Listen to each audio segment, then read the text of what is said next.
Ano nangyari kay Abdul? Dahil nga sa nabalitaan ko, kaya muli ako napasugo dito kala Ate Isabel. Pag nagagalit o kaya di nagagawa yung gusto niya, talagang hampas yung sarili niya, inuntog na lang niya mag-isa. Pero naman po minsan nakabugbog sa katawan niya. Ano nga kaya itong nasagap kong balita patungkol dito sa batang Arabo na si Abdullah? Magandang hapon sa lahat ng manonood natin dito sa ating Facebook page, sa ating YouTube channel.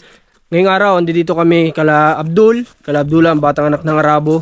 May 1 o 2 linggo na yata tayong dito nakabisita. Ngayon, bibisitahin natin at kakamustahin natin sila.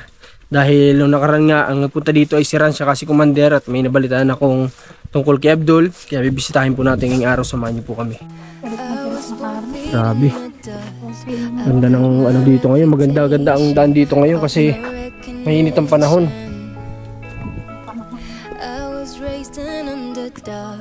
Kumusta Ate Isabel? Sino po? Ba, parang namumuti kaya Ate Isabel ngayon ah. Ay grabe si Abdul oh. Ba't ka ganyan yan? Bakit talaga po pati ito? Ha? Ba't ka kahubad? Ba't mga nakahubad ang bata? Nandito po anyo sila. Ba't nakahubad Ate Isabel ng mga bata? Bagong ligo po, mainit. Di pa naman sila agad nakakabihis at tulog na. Ay, grabe. Pagkagaling po baga dyan sa tubig kanina, taib pa. Tagal-tagal tayo dito, hindi nakadalaw ko Ate Isabel ah. Yung ginagawang bahay dito sa kabila, tapos na. Para sa kapatid yan ni Ate Isabel. Kamusta naman kay Ate Isabel nitong ilang araw? Tagal-tagal ako din nakabisita dito. Asan si Mr. mo ngayon? Naguling po kasama si Lulu, Dudong. Sino yun? Yung kapatid ni Tatay Pilomino? Apa. Nag-uuling sila. Saan sila nag-uuling? Doon ba sa dati o ano? Dun po sa unahan. Sa unahan, okay. Kumusta naman yung trabaho ni Fernan dito sa ginawa niyang bahay? Hindi naman ako siya dyan nagtrabaho. Yung trabaho niya doon, bumalik siya, hindi? Hindi pa po. Ay di, ito na ang naging trabaho niya ngayon, yung pag-uuling na lang. Opo. Kamusta itong mga bata? Okay naman. Kumusta yung mama ni Abdullah? Kausap niyo pa ulit? Hindi ko man po nakakausap, na-chat lang po yun. Okay, hindi. Pero nung huling pag-visit ako dito, nakausap niyo ulit, hindi pa? Hindi pa. Okay, so malapit na kasi yung uwi ng mama ni Abdul, pero di lang natin alam kung kailan. Pero yun nga, basta malapit na. At malapit na sila magkita ng mama niya. Akala ko lang madalas sila nagkakausap para ni Ate Isabel. Siguro busy sa trabaho, ano? Opo. Kumusta ang balita sa papa mo? Wala po kami. Ay, ano po, hindi naman po ako nakakano ng balita dun. Yung kapatid ko lang po, pag tinatanong ko, wala rin naman pong maisagot. Hindi naman po sila nag-uusap. Hindi nag-uusap. Si ano ba? Si Ate, ano ba pangalan nun? Jonalyn. Si Ate Jonalyn, nasan daw ba ngayon? Doon daw po iniwan yun sa kapatid, ay sa kinakasama ng kapatid ni Papa. Sa tiyahin mo, o tiyuhin, ganon. Sa Chuyin. Sa tiyuhin, lalaki rin. Ano ako, mahirap yan. Doon iniwan si Ate Jonalyn sa kapatid ng papa mo na lalaki. Hindi po, asawa ng kapatid niya. Babae po yung kapatid ni Papa. Babae. Tapos yun, doon sa lalaki, iniwan. Nandun naman daw po yung isang anak ko yata yung babae. Okay, pero kahit na, alam ko si...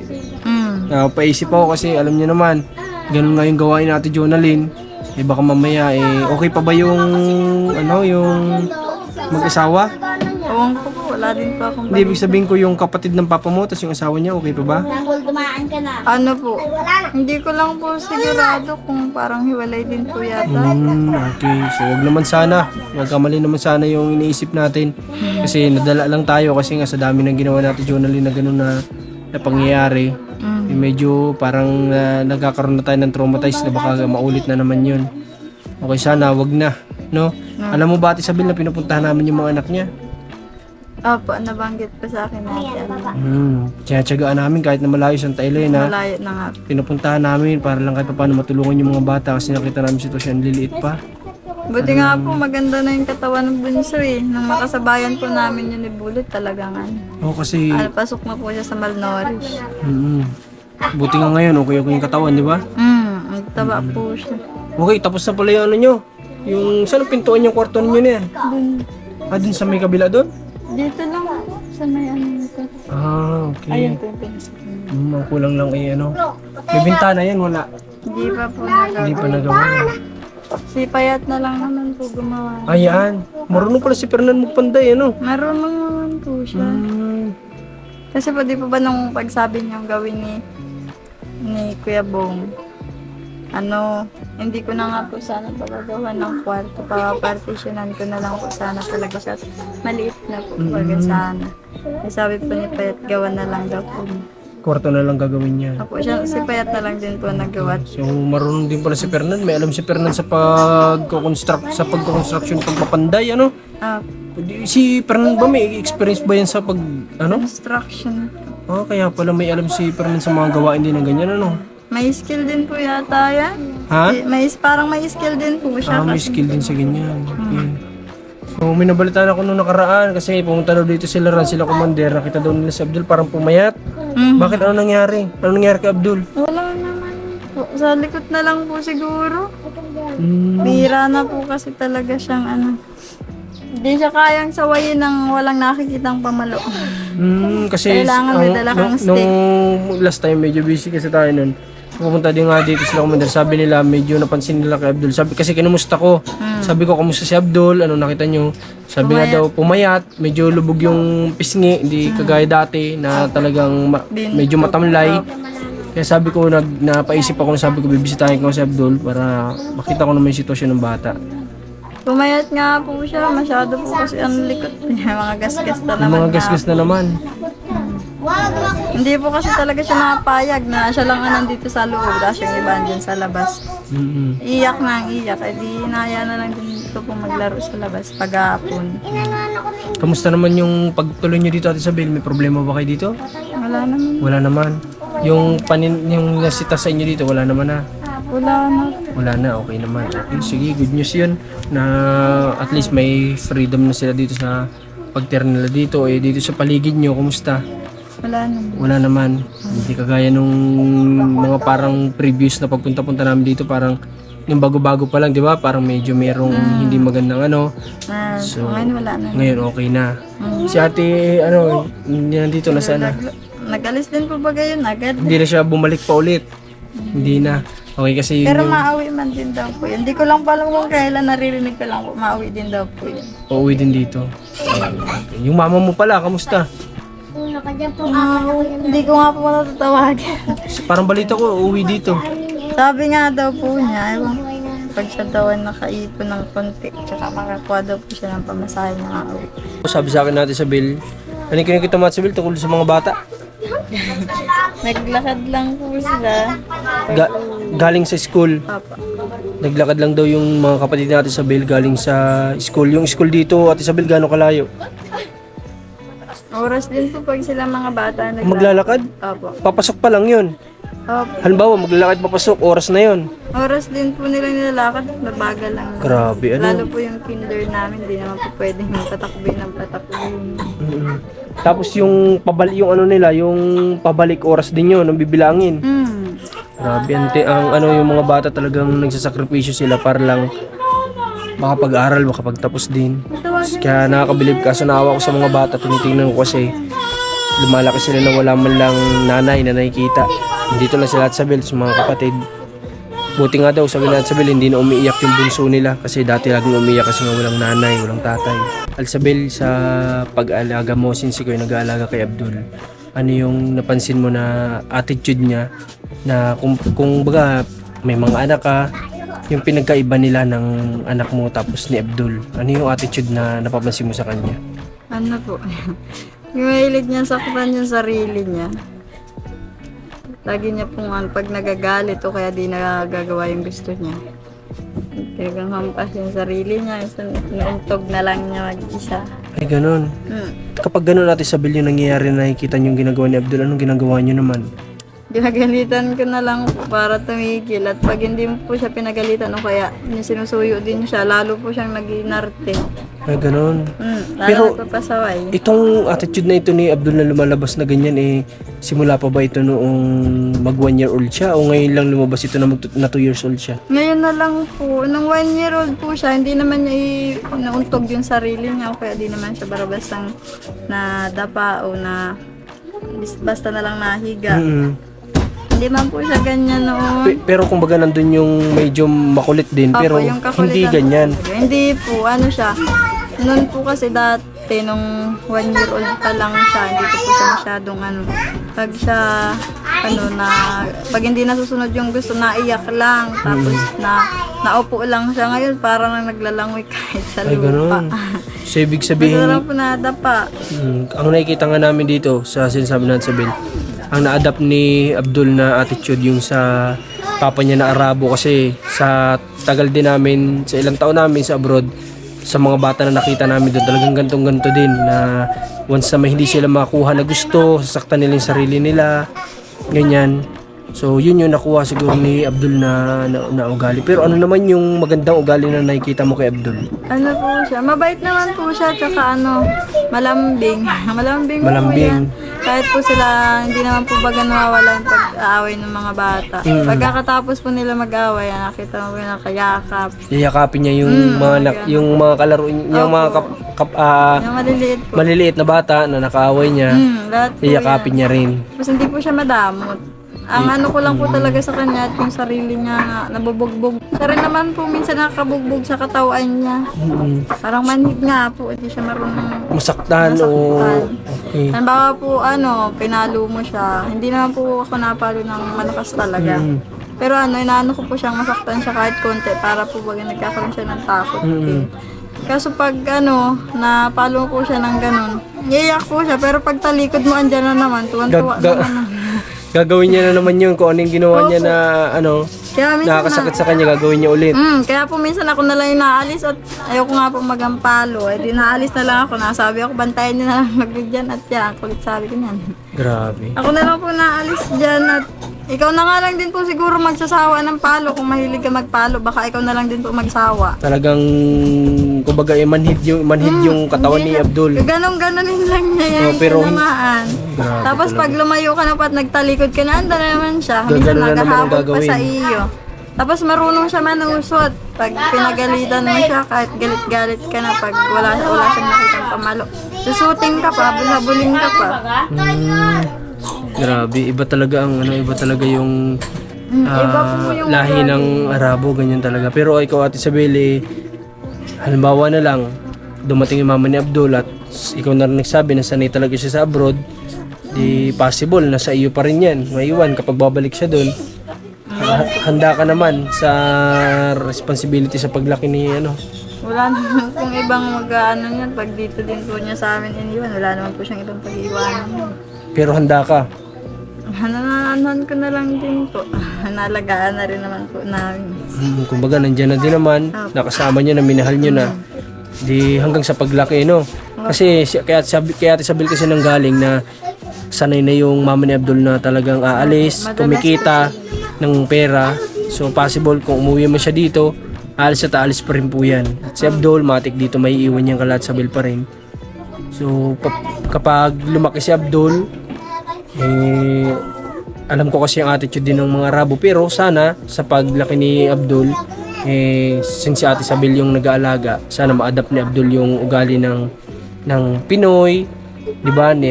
Sa pagpapalaki natin sa Isabel, di ba, Ate Isabel?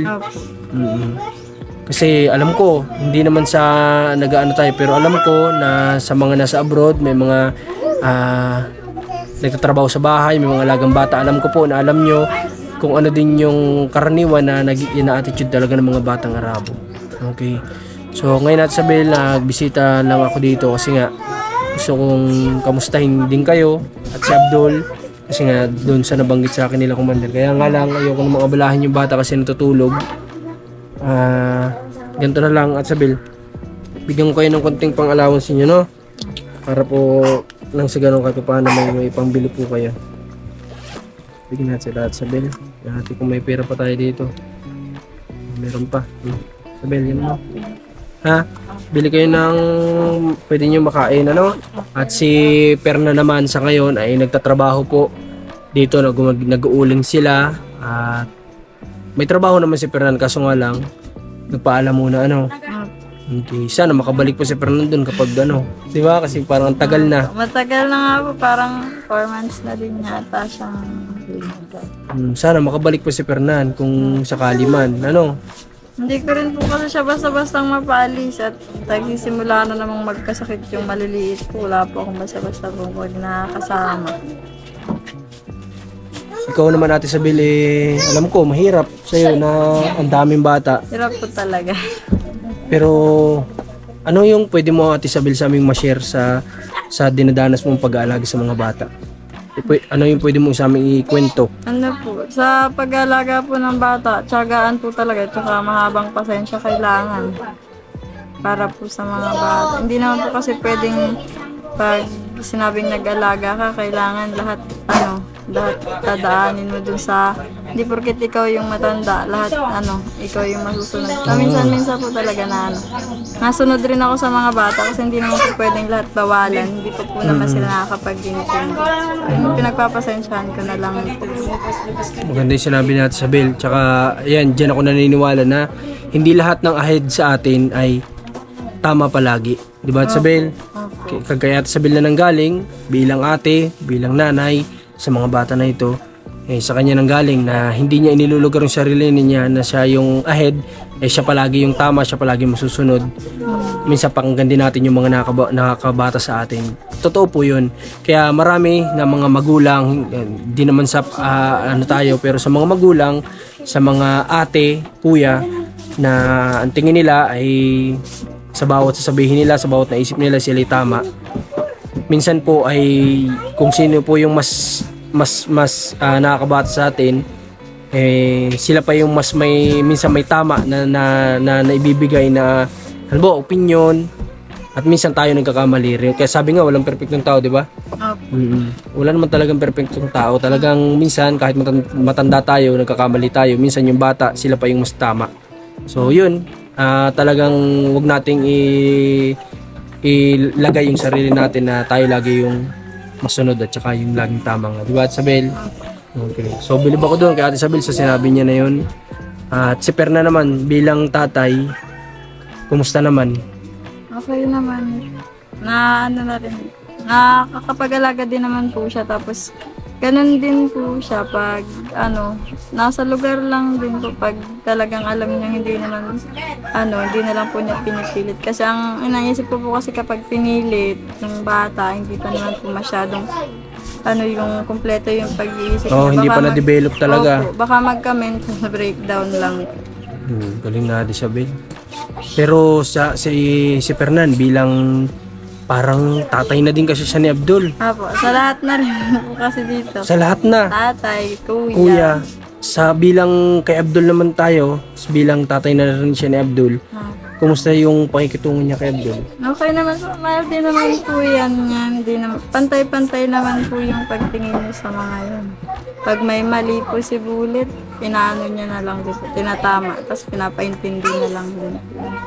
Kasi si Fernan yung lalaki na nakilala ko na na hindi siya yung alam mo yun yung parang lalaki na dinadaan sa pagkalalaki lahat ng bagay yung parang maton parang ganun. Hindi si Fernan kasi ganun. Kagaya nga nun, hindi naman niya ano si Tatay Filomeno, pero siya yung nung nabubuhay pa siya yung madalas na umaalalay kay tatay, naghihilot, di ba? Apo.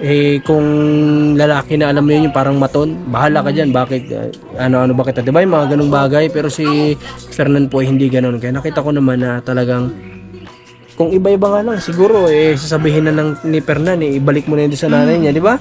Opo, buti nga po, hindi po siya ganun, na lang, sinasabi na lang na, okay lang daw yan, at least madami nang alagay dito, okay lang, ang na lang daw po, Masaya pag maraming bata din, nandun yung stress. Nandun yung stress sa mga bata dahil sa kakulitan, pero masaya. Masaya naman. Lang, ang tinaano lang po namin yun, pag nagkakaroon nga po ng sakit, doon lang po kami natatakot. Talagang natatakot at nahihirapan din. Siyempre, sa gamot, financially, di ba? Yun lang naman po yung namin. Pero sa pag-alaga naman po, kaya naman po namin. Kasi kung sabi ko, kung iba-iba si tao ito sa Fernan, sabihin niya siguro balik mo sa nanay niya yan. Bakit tayo nagtitiis?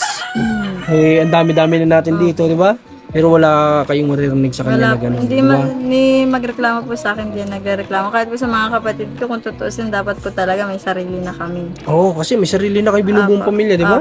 Pero Dapat kayo lang Reyna Hari at ang mga anak ninyo, di ba? Opo. Ang nasa loob ng tahanan. Naiintindihan naman po. Naintindihan niya lahat ng bagay. Okay. Kasi alam nyo yung stress at di na pinagdadaanan din ni Fernan bilang siya yung padre de pamilya kasi dito. Alam nyo yung siguro hindi lang nagsasalita si Fernan pero iniisip niya rin paano yung papakain niya sa mga bata, di ba? Opo. Paano siya sa kukuha. Kaya si Fernan naiintindihan ko po talaga kung ano yung pinagdadaanan din ni Fernan kasi nga wala pong ibang aasahan itong mga kapatid ni Ate Isabel, walang ibang pag-iiwanan kundi dito lang talaga.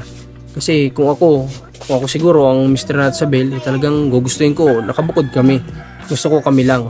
At saka wala akong ibang bubuhayin kung sino yung binigay sa akin ni God, asawa ko at mga anak ko, di ba? Opo. Kaso nga lang, wala talagang magulang na aasahan itong mga kapatid ni Ate Isabel. Iniwanan ng tatay, yung nanay, hindi ko alam, hindi ko masabi. Bira lang din po kami din. Si Ate Isabel ang makakapagsabi niya kasi sila naman yung pero nakakahingi naman kayo minsan. Minsan po, kaso hindi pa rin po sapat kasi kailangan din po niya. May anak na ba yung mama mo sa Wala naman po. Nagtatrabaho naman daw po siya kaso man po, lang parang ang libre lang po yata sa kanya yung pagkain niya lang. Pero may kinakasama na ang mama mong iba? Meron na din. Meron na. Meron na din. Okay. Pero wala silang anak pa sa ngayon? Wala po. Okay. Ang nanay mo ba pwede pang mag-anak? Opo, bata pa po yun. Bata pa. 25 pa lang yata po. Pwede pa talaga mag-anak. Pero sa ngayon wala pa rin hanggang ngayon. Wala pa daw po, sabi niya. Okay. So, kapag nagkaanak pa yung lalo, hindi ko alam kung magkakaroon pa kayo ng communication. Ngayon nang wala pang anak, mahirapan na kayong kumontak, magkaroon ng communication. Pag nagkaroon pa kaya ng anak, sana, pag-pray natin na ang dami kasi nitong anak niya dito. No, sana naman i-balance lang kung magkaanak siya at magkaroon ng magandang income. Sana balance pa rin yung yung pag-support sa mga bata. Pero sa papa nila at sa Bill, di ko alam kung ano nang mangyayari.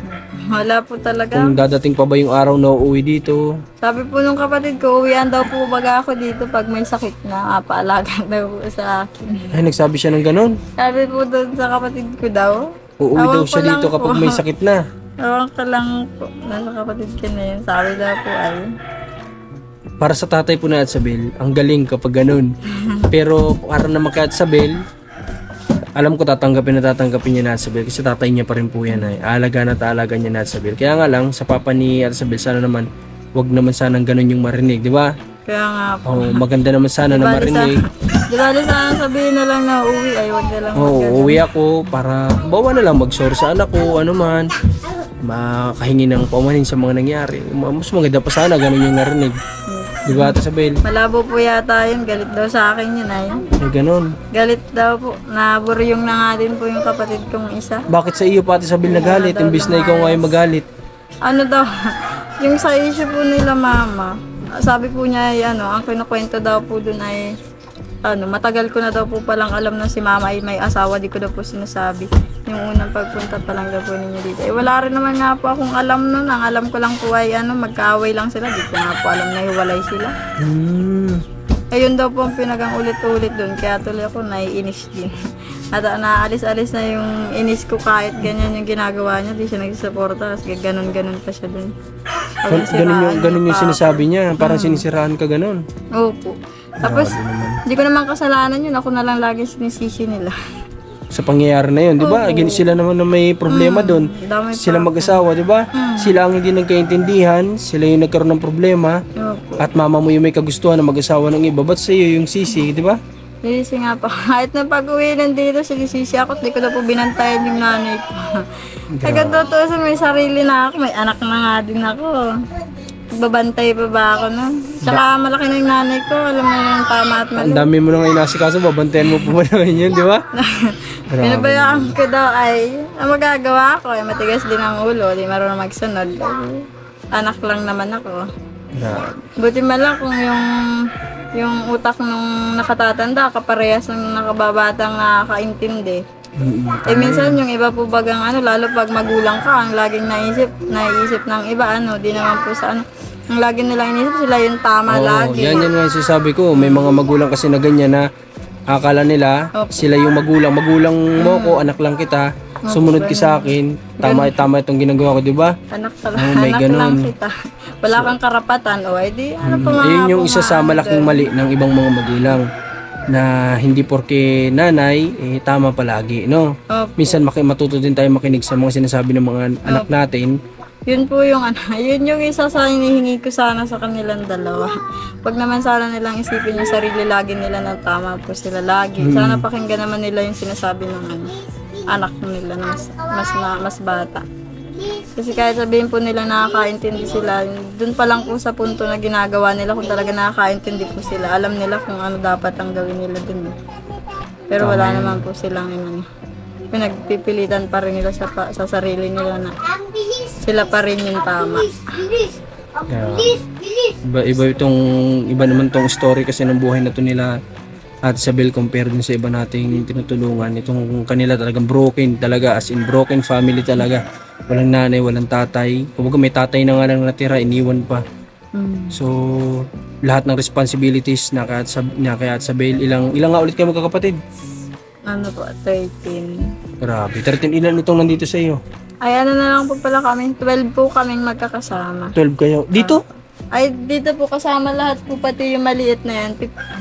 Grabe, ang dami talaga. Tignan mo, isipin niyo po yung ano na yan, dami na yan nila. Hindi po biro yan, di ba? Yun nga lang, 5 kayo, 6 kayo, malaking responsibilities na yun. Ito pa kayang ganito sila karami. Tapos ano, nag-aaral pa. May Nag-aaral ginagatas pa.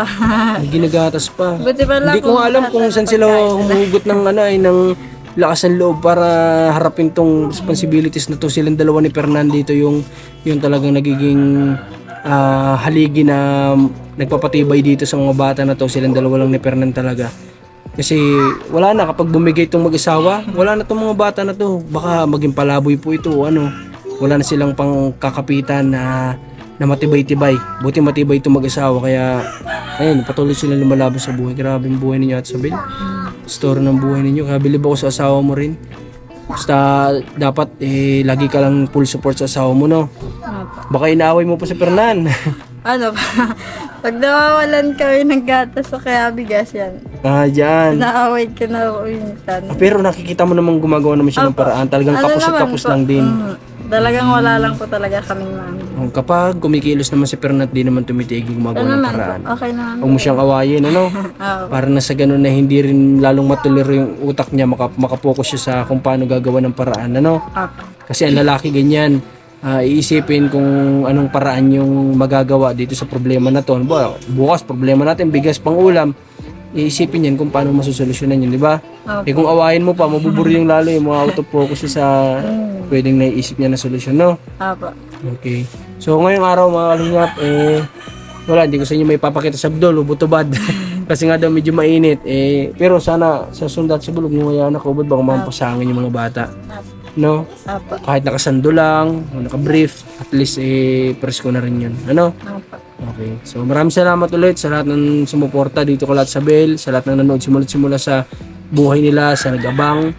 At ang susunod nating abangan dito, pero hindi ko lang alam kung magpapakuha sa atin ng camera yung nanay ni Abdul, pero kung hindi, wala pong problema. At least maano lang sana natin makita ninyo kung ano yung itsura ng mama ni Isabel, ni mama ni Abdul. Pero kung hindi po pwede, hindi tayo pwedeng pumasok doon, okay lang. Kahit tayo na lang personal, makita natin, mamit natin yung mama ni Abdul. Yun na lang po. Okay, maraming salamat ulit, Marcos TV Channel, Commander Marcos, Rans TV. At supportan niyo ang family na Isabel. Maraming salamat. God bless po.